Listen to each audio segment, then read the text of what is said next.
From downtown Detroit, Local 4 News at 5 starts now. A fatal shooting this morning at 8 Mile on the Lodge Service Drive.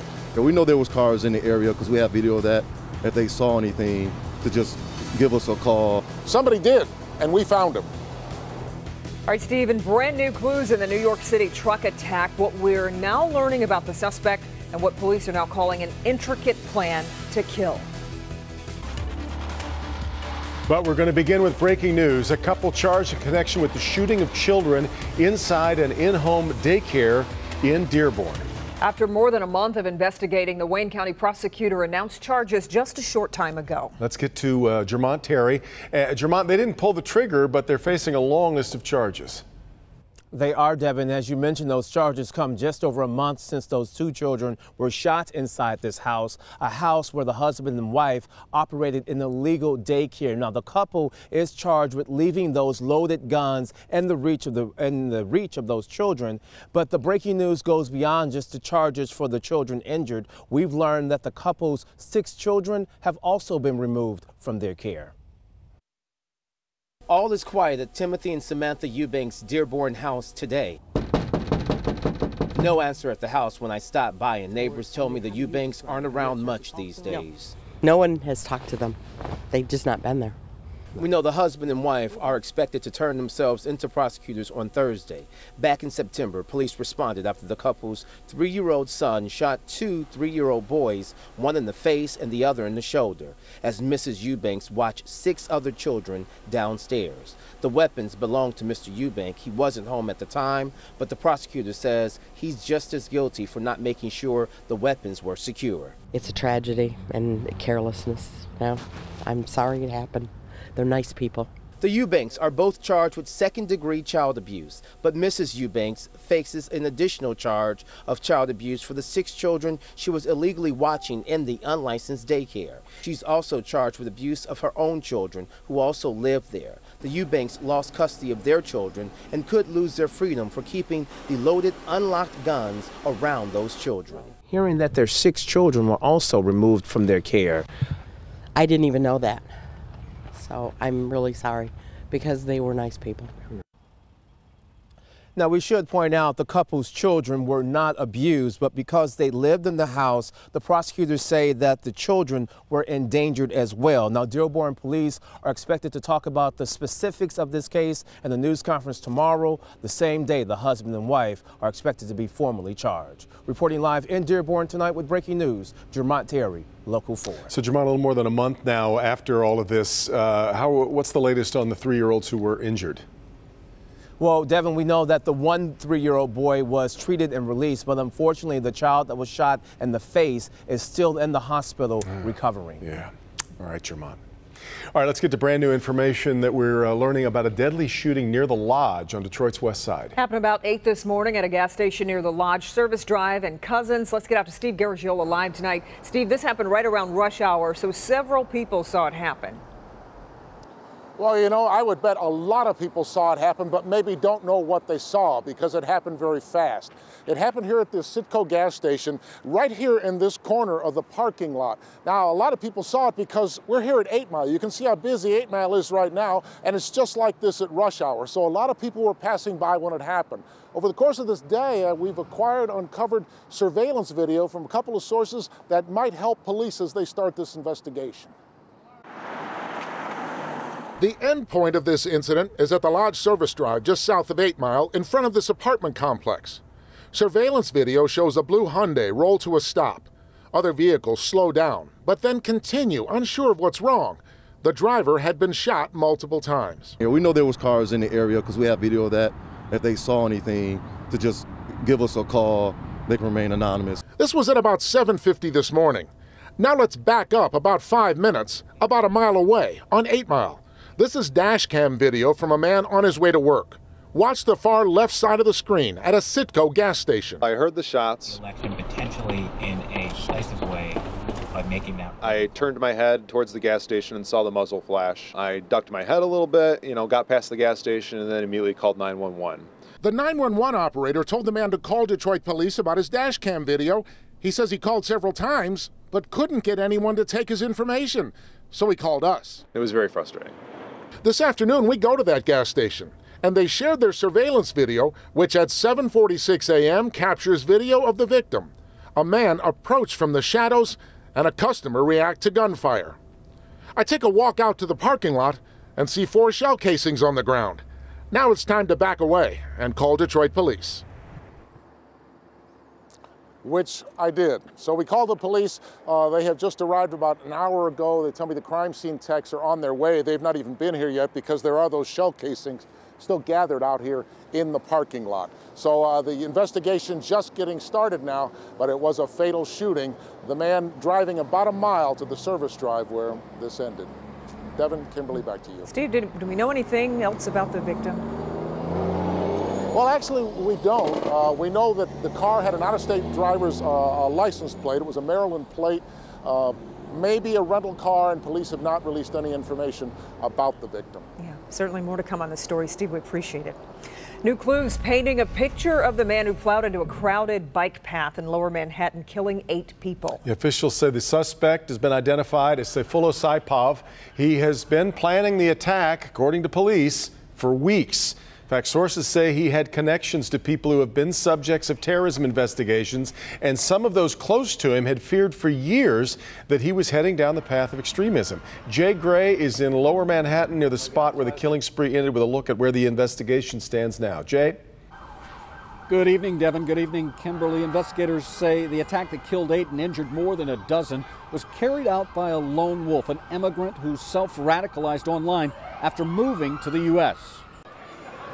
Several blocks of Lower Manhattan still locked down right now, the city on high alert.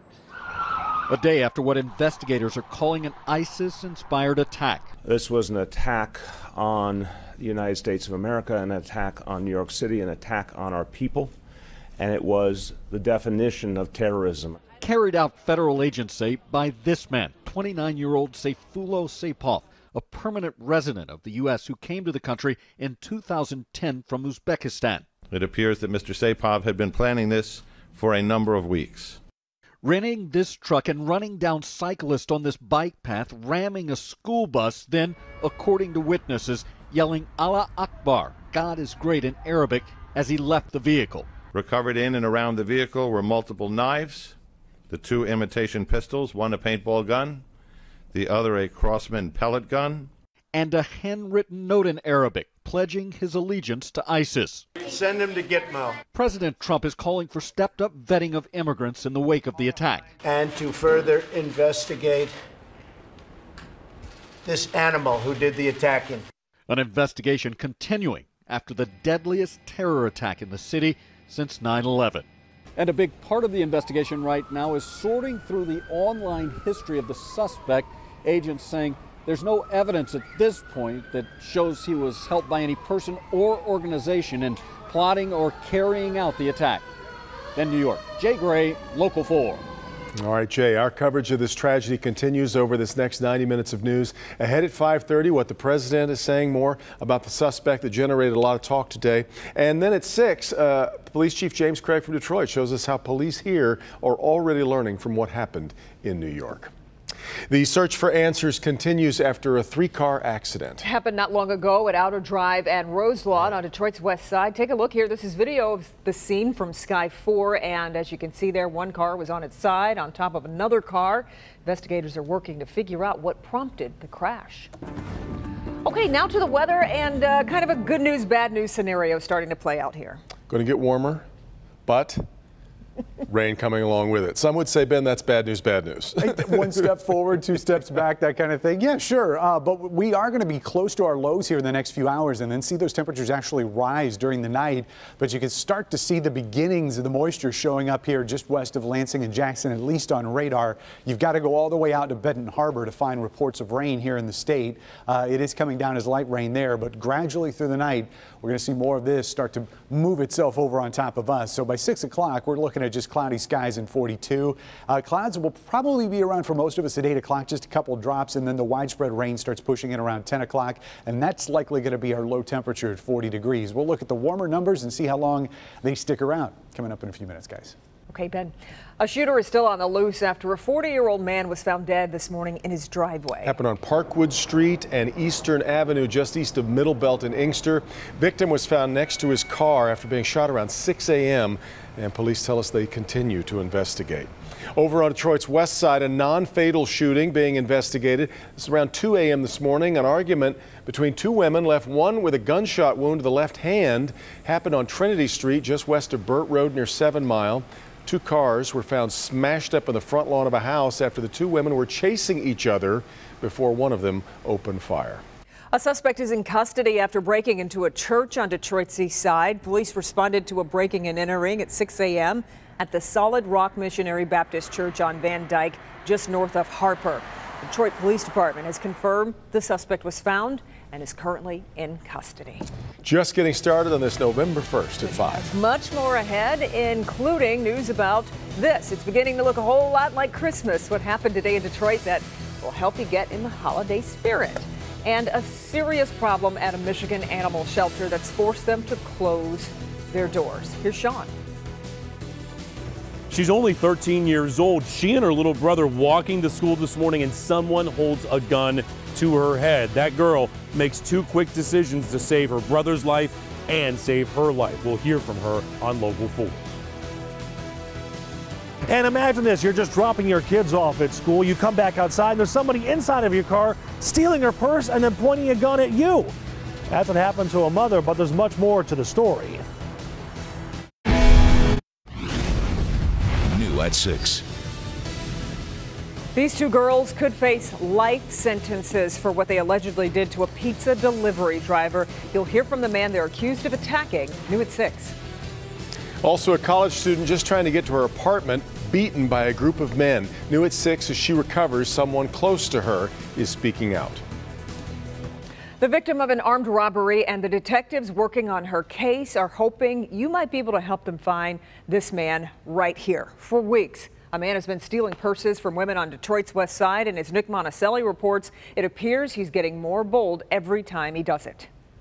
So this is one of those terrible quality of life crimes that nobody wants to deal with. But this Detroit mother kind of became an independent sleuth, tracking her robber to this gas station where he used one of her credit cards. She isn't the only one, though, and now these people want you to be on the lookout. Scared? Yeah, I'm scared for my own safety because he has everything of mine. He has my ID, my credit cards, everything you can imagine that's in a woman's purse, he has of mine. Destiny Grant will never look at dropping her daughter off at school the same. Last week on Wednesday, she brought her daughter to this Head Start school at 7 Mile on the Shore. She forgot to lock her van, and when she came back out, I see a guy in front of my vehicle. I approached my vehicle. I see that he had my stuff. He pulled out a gun on me. I proceeded to back up, like, hey, I already know he's robbing me. Got in my vehicle, took off chasing him. She managed to take this picture of the SUV he is driving. She also left one of her credit cards on to see if he'd use it. And sure enough, there he is. Security cameras catch him coming to this Citgo station at Fankel and Greenfield. He swipes her card, charging $41. The still picture is even better, and police are hoping you know who this guy is. But it's important to know Grant is not the only victim. Another woman was robbed at a different gas station.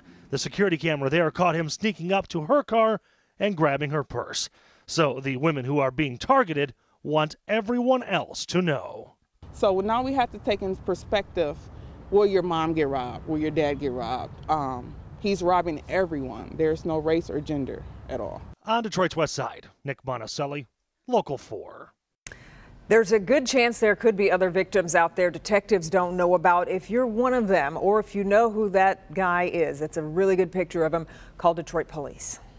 As the Halloween decorations are moving out, Christmas decorations moving in. At least in downtown Detroit earlier today, the holiday season kicked off with this, the installation of the 2017 Detroit Christmas tree. Michigan-grown Norwegian spruce stands over 60 feet tall and placed, as you can see right there, right on top of the Woodward Fountain in Campus Martius. Going to be decorated with over 19,000 lights. We're told they're energy efficient, but at 19,000, it's going to be a draw, isn't it? The annual tree lighting ceremony coming up here pretty quickly. It'll take place November 17th, a Friday night downtown. Well, you know how much I like to sing. I just want to know Yes. when it's safe to start singing Christmas carols around here. That's up to you, because I'm good with it anytime she wants to sing. Oh, it's my choice? Because you said that you heard today on the radio. Yeah, they've started on satellite. They started holiday music today. November 1st. Day after Halloween. Deck your halls all you want. Deck the You're halls good. with There you go. She started. She's ready to go. Apparently so. It is starting to feel a little bit more like early October with those temperatures rising out there. 43. You know, you can just do that behind the weather. It sounds beautiful. It'd be fine.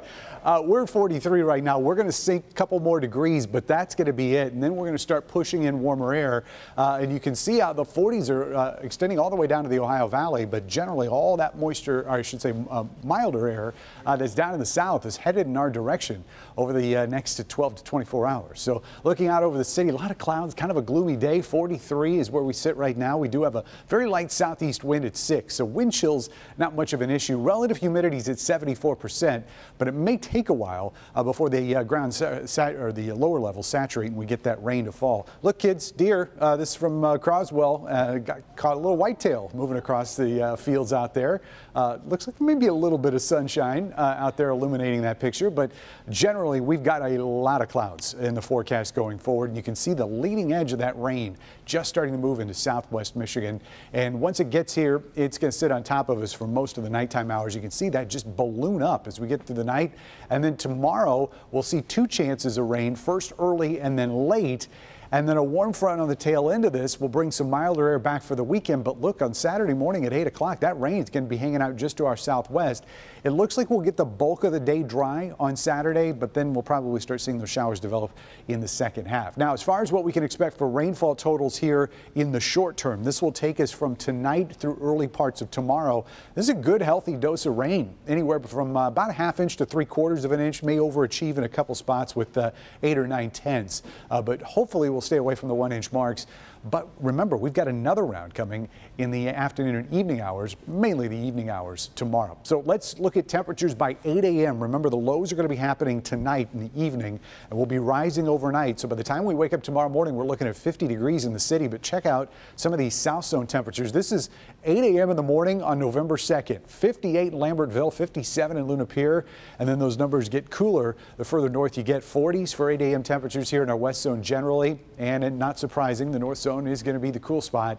Mid to upper 40s is what we're looking at 8 a.m. tomorrow morning. Otherwise, highs will hit 60, 62 in the afternoon. Going to be tough to rule out a shower, but the better chances are going to be overnight tonight. And then again, as we get into the evening hours tomorrow, a little bit of a cool down there Friday. We start ramping back up to 64. How about that on Sunday? And we get an extra hour to enjoy it too. We're going to set our clocks back. Is that singable weather for you? Does that look festive enough? She's all in. I like it. Very cool. Thanks, Ben. All right, let's take it with Dr. McGeorge. Premature births in Michigan. I'm Dr. Frank McGeorge. Coming up, I'll show you where an increasing number of babies are being born too soon. All right, Frank, but first, brand new revelations in Flint as the state's health chief fights back against manslaughter charges in the water crisis, and that is next. Across Michigan today, stories from Saginaw and Grand Rapids. But we begin in Flint. That's where a preliminary hearing for Michigan's health director has come to a close for the day. Nick Lyon is charged with involuntary manslaughter for the death of a man who had Legionnaire's disease and for misconduct in office. Governor Snyder's urban affairs advisor, Harvey Hollins, testified again today. He responds to not telling anyone about the possibility of Legionnaire's in the Flint River. I'm implying that it's my job to do the work of a department. Irrespective of what I had, it's the department's responsibility to follow up on this stuff. Holland states his job title doesn't require him to be responsible for citizen health. This ongoing hearing will decide whether Nick Lyon should go to trial. Moving over to Saginaw, where a contagious virus has caused the Saginaw County Animal Care and Control Center to close its doors. The center has seen an increase in parainfluenza activity, a virus that causes kennel cough, a contagious cold-like condition that causes coughing and other symptoms in dogs. It'll be shutting down for deep cleaning and isolation of the animals that are right now being treated, but it is expected to reopen on Monday of next week. Grand Rapids Community College has delayed the start of classes after officials say a loaded magazine for a semi-automatic weapon was found in a campus bathroom. Other campus buildings were searched, but nothing else was found. If you have any information, call police. New at 5:30. In Detroit, Halloween is also synonymous with Angels Night. These patrols riding around, but that program now eliminated. Why? What's the reasoning? Is it a good idea? The mayor explains. Let the countdown begin. 100 days out from the Winter Olympic Games in South Korea. The big names you need to know ahead of one of the biggest spectacles in all of sports. Walking on her way to school with her little brother this morning, a 13-year-old girl is grabbed. Someone in these bushes grabs her and then holds a gun to her head. This girl tells us she made two key moves to save her life and also save the life of her little brother. Halloween. She was barely able to get away. A neighborhood on high alert tonight after a 13-year-old girl fights off a man trying to abduct her. Good evening. Developing right now on Detroit's east side, police are stepping up patrols after what happened to that girl as she was on her way to school. Yeah, happened near the intersection of 7 Mile and Redmond, right near Regent Park Academy. Sean Lay, live right now where it happened. And Sean, you spoke with the girl and her mother. Right here, exactly where it happened. The mom wanted to speak out about this. She wants to get the word out to other parents. There are lots of kids in this neighborhood of Redmond and 7 Mile. And the 13-year-old, she wanted to talk about it too. But Devin, keep in mind, she was still shaking after all this happened. Walking here with her little 10-year-old brother, an arm comes across the fence, grabs her, and then holds a gun to her head. When I was walking to school, a man grabbed me by my jacket and pulled me. I was right there. She's a 13-year-old 8th grader at Regent Park School on 7 Mile, and she's still shaking over the horrible incident she went through on her way to school this morning. A man grabbed her and held a gun to her head. Her 10-year-old little brother was with her. And he pulled me by my jacket and put a gun up to my head, and he said, "Don't move." And I hurried up and I told my brother to run, and he ran. He dropped his book bag, and when I was able to let go, I ran as fast as I could to the school. She told her brother to run, and he did. The man was on the other side of this overgrown fence, and she says she was able to pull away. She says she thought she was about to die. He had a black mask, like covering up his face, but it was kind of like a hat, and he had on a blue jean jacket. She also ran to safety at Regent Park. Police were called, and this brave little girl then called her mom. She was crying, and she said somebody put a gun up to her head and told her don't move. She was shaking up, so I couldn't really understand what she was saying. The house where the man was standing is in open danger. It's owned by the Detroit Land Bank Authority, who sent an inspector out right away, and an emergency board up was ordered after this incredibly close call. Now, Regent Park scholars saying tonight, quote, local authorities have been contacted regarding this morning's incident, and an investigation is underway. National Heritage Academies, which runs Regent Park, will cooperate fully with local law enforcement as they seek to get to the bottom of this. DPD says, look, they have been looking for this guy, tall African-American guy with a jean jacket and a black hat type mask over his face. They've been in the neighborhood all morning, all afternoon, kind of saturating this area, Devin, looking for the guy. Back to you. And Sean, what about the condition of the house where this took place?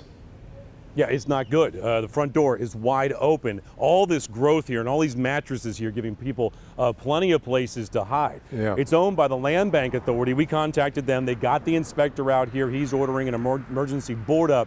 It may be in a quick pipeline to get the house down because it's just too dangerous, but it's going to take a little bit of time. But right now they want to get this growth down and this front door sealed up. Trouble. All right, Sean. Karen? Well, it is a move today that comes as a surprise to many. After years of success, the Angels Night campaign, which has been keeping the number of arsons down around Halloween, is ending. Nick Monticelli shows us why the city leaders say it's time to shift gears and switch priorities. So it all boils down to this. The leaders of Detroit and public safety say that Angels Night has been a success, yes, but now they want to move in a different direction. This is a battle that we've won. And I'm extremely grateful.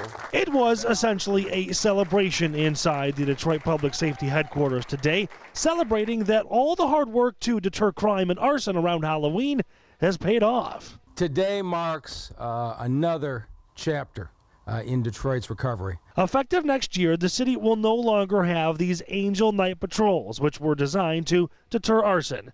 According to the numbers, it appears to have worked. 5 years ago, in 2013, there were 95 fires, down to 54 over the past 3 days. But I didn't think we'd get to this day. But after 3 straight years of the number of fires being no different than any other day, we think this is the time. The number of juvenile detentions has also dramatically dropped from 126 in 2013 to just 6 this year. A lot of that is thanks to events like this. While the Angel Patrols were going on, there were alternatives for Detroit kids after parks, precincts, and more were turned into safe havens on Halloween night. But isn't there an argument to be made that with the lack of deterrent, there could be more arson? Mayor Duggan says no, because they did it last night. We did not run patrols last night. We did not have a spike in fires. So now, instead of thousands of volunteers working to prevent crime, they can focus on events like this, investing in our kids. Community counts, whether it's reducing violence in the city. When communities are involved in their safety and changing the culture, they change. So it's the collective effort. This is not the same city. That's what changed. In Detroit, Nick Monticelli, Local 4. All right, thank you, Nick. The special curfew for kids also goes away, but the normal everyday curfew, of course, will stay in place. 2 suspects on the loose after they fired shots during a home invasion early this morning on Detroit's west side. According to the victim, the 2 men entered through the side door of that home, forced the homeowner to sit down, and then held the nephew at gunpoint. After the suspects left, they fired their guns into the backyard. No one was shot. There is no good description of those 2 suspects. Early this morning on Detroit's east side, a car crashed into a tree. It happened in the area of Kelly Road in Houston Whittier at about 3 a.m. You can see the damages the car suffered after striking the tree. EMS transferred at least 1 person to St. John Hospital. No other information has been released at this time. Charges were filed just a short time ago against the suspect in the New York terror attack from yesterday as the FBI announces they are looking for a second person now in connection with the attack. Meantime, President Trump speaking out about it as well. Blaine Alexander explains how he's calling for immigration reform and harsher punishment. Blaine? Well, Devin, President Trump was clear. He said it's time to stop being politically correct. That's the only way, he says, to keep the country safe. But some lawmakers say that tough talk, even tough policy, cannot stop this from happening again. Hours after the New York terror attack, President Trump demanding tougher punishment. What we have right now is a joke, and it's a laughingstock. And tougher laws, asking Congress to end the diversity visa lottery program, one that allows in more people from countries with low immigration rates. The president picking up on conservative media claims that the program allowed the New York suspect into the U.S. We don't want lotteries where the wrong people are in the lotteries. And guess what? Who are the suckers that get those people? On Twitter, President Trump blaming top Senate Democrat and fellow New Yorker Chuck Schumer, instrumental in passing that immigration law, not noting that Schumer and other lawmakers tried to end the law years later. This is a tragedy. It's less than a day than after it occurred, and he can't refrain from his nasty, divisive habits. Top Republicans not defending the tweets. I don't know that they bring out the best in our country. Or a policy change. The president's immediate policy demands in stark contrast to his response 3 days after the Las Vegas massacre, when he insisted it was too soon to discuss tougher gun laws. We're not going to talk about that today. We won't talk about that. Unlike guns, both sides are talking immigration today, with President Trump pressuring Congress to act. And remember, all of this comes as President Trump continues to try and implement his controversial travel ban, one that has faced repeated challenges in court. At the White House, Blaine Alexander, Local 4. All right, Blaine, the president also said he is considering sending the suspect in the attacks to the military prison at Guantanamo Bay, Cuba. Let's switch to good health. Troubling news to report from the March of Dimes. For the second year in a row, the nation's preterm birth rate has increased. And locally, 2 Metro Detroit counties mirror that trend. Dr. Frank McGeorge is here with the details, and this is surprising and upsetting. Exactly, Karen and Devin. In fact, locally, Wayne and Macomb counties both saw increases in the preterm birth rate. Meanwhile, though, Oakland and Washtenaw counties, well, they saw improvements. Overall in the state, Genesee County had the highest rate of preterm births at 13.1%, earning them an F grade. Thank you.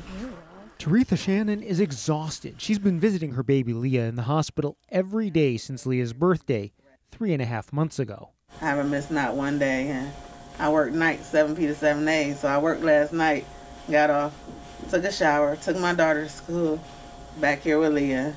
Born at 24 weeks, Leah is one of a growing number of preemie babies.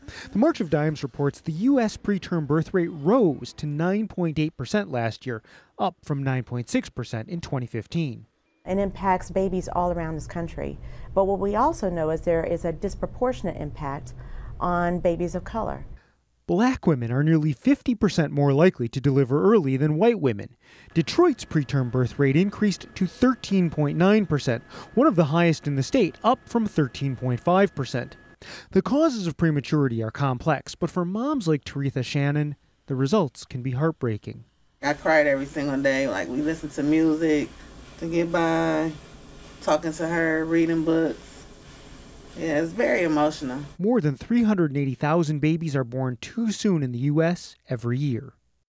Now, babies who survive an early birth often face serious and lifelong health problems, including breathing problems, jaundice, vision loss, cerebral palsy, and intellectual delays. And notably, the #1 cause of death in children under 5, well, it's prematurity or related complications. And I think you believe this really just boils down to vigilance. There's no real reason behind this to attach it. Exactly. This is a slow, steady slog that the March of Dimes is really trying to promote, because we need to get people to get better prenatal care and to take better care of themselves while they are pregnant. That's the main message. It's about awareness, that's for Yep. sure. All right, All right, thank you, Doc. Doc. Well, to quote Game of Thrones, winter is coming, and with it the cold, but many in our community can't afford to warm their homes, and you can help give them that gift of warmth. Tomorrow, Local 4 is hosting a telethon benefiting the Heat and Warmth Fund, sponsored by DTE. Thaw will use your donations to help families keep their heat and lights on this winter. Our phones will be open for your generous donations all day tomorrow from 5 a.m. to 6:30 p.m. Call tomorrow to help keep these families warm. We know you will. An incredible escape captured on a gas station security camera. New here at 5:30, we'll show you the amazing way this woman was able to get away from an extremely dangerous situation. And talk about saving the day. New at 5:30, we'll show you how some real-life superheroes help put smiles on some very deserving faces. But first, we let the countdown begin. It's a landmark day in the march toward the Winter Olympics. We'll introduce you to the host city and some names you're going to want to follow next. On Jeopardy! New at 6. The terror attack in New York City has the attention of law enforcement right here in Metro Detroit. See how information gathered there is helping keep us safe right here at home. Plus, a new twist in the controversial disqualification of a local high school cross-country team for not wearing the same colors. Why they may have hope of making it to the state finals after all.